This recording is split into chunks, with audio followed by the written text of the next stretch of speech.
សួស្តីបងប្អូនទាំងអស់គ្នាថ្ងៃនេះយើងបានទៅតែនាំចូលនៅផលិតផលក៏ដូចជាកាងឡានក៏ដូចជាចង្កៀងនិងស្តុបជាច្រើនម៉ូតដែលយើងទៅតែនាំចូលមកដល់មុននឹងបន្តិចទេបាទហើយកាងថ្ងៃនេះដែលយើងនាំចូលមកមានដូចជាកាមេរីមានដូចជា Luxi មានដូចជា Sedan មានដូចជា Revo Mustang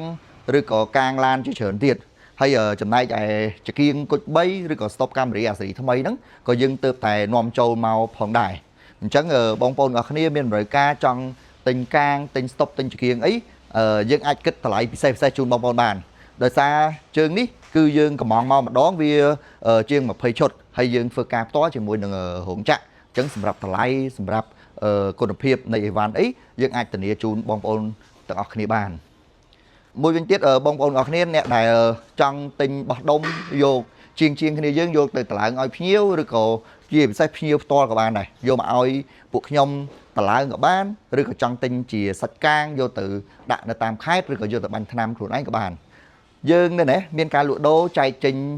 ជាពីរតម្លៃមួយយើងលក់ជូនសម្រាប់អតិថិជនប្រើប្រាស់ផ្ទាល់ដោយយើងធ្វើការតម្លើងនិងបាញ់ថ្នាំជូនអតិថិជនហើយយើងដាក់តម្លៃពិសេសឲ្យគាត់បែបផែនជាអ្នកប្រើប្រាស់ផ្សេងហើយមួយវិញទៀតយើងនឹងដាក់តម្លៃពិសេសលក្ខណៈបោះដុំជូនសម្រាប់បងមិនថាជាងនៅភ្នំពេញមិនថាជាងនៅតាមខេត្តអីគ្រាន់តែតាក់ទងមកយើងតាម Telegram ឬក៏តាក់ទងតាម Page មកយើងធ្វើការលក់ជូនគាត់បង្ហាញពីអីវ៉ាន់យើង make shop មកស្អាតបាតជូនគាត់និងផ្ញើជូនគាត់តាមក្រុមហ៊ុនដឹកជញ្ជូនផ្សេងដោយគាត់ធ្វើការទូទាត់លុយមកយើងដាក់អីវ៉ាន់ជូនគាត់កំងពីព្រឹកល្ងាចទៅដល់ហើយអញ្ចឹងសម្រាប់តម្លៃយើងបែងចែកតម្លៃបោះដុំជូនសម្រាប់ជាងគ្នាយើងជាពិសេសអ្នកលក់តនៅតាមខេត្តអីហើយសម្រាប់បងដែលជាអ្នកប្រើប្រាស់រថយន្តមួយគ្រឿងពីរគ្រឿងអីមកឲ្យពួកខ្ញុំតម្លើងឲ្យពួកខ្ញុំបាញ់ថ្នាំជូនមកស្អាតអីអាហ្នឹងក៏យើងមានតម្លៃពិសេសបែបពួកគាត់ជាអ្នកប្រើប្រាស់ផងដែរចឹងបងប្អូនទាំងអស់គ្នាមានតម្រូវការចង់ការទិញកាងទិញគ្រឿងតុបតែងរថយន្តឬក៏ចង់ជួសជុលរថយន្តអីផ្សេងលោកអ្នកអាចតាក់ទងមក VKH យើងបានរាល់គុណភាពតម្លៃសេវាកម្មយើងនឹងផ្ដល់ពិសេសអស់ពីលទ្ធភាពជូនបងប្អូនទាំងអស់គ្នាអរគុណជួបគ្នានៅវីដេអូក្រោយ